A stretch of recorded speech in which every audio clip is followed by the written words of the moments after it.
รู้ไหมคะวินาทีที่คุณจับได้ว่าลูกเริ่มโกหกครั้งแรกนั่นคือสัญญาณว่าสมองเขากำลังก้าวกระโดดค่ะงานวิจัยของดร.คังลีจากมหาวิทยาลัยโทรอนโตพบว่า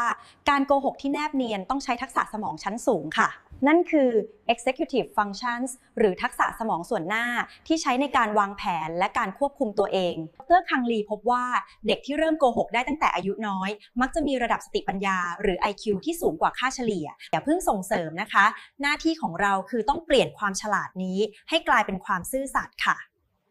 ชื่นชมเมื่อเขากล้าพูดความจริงเพื่อให้เขารู้สึกว่าความจริงปลอดภัยกว่าการปิดบังฉันเห็นความกังวลเป็นความเข้าใจในพัฒนาการลูกไปกับ Kids to Growth นะคะ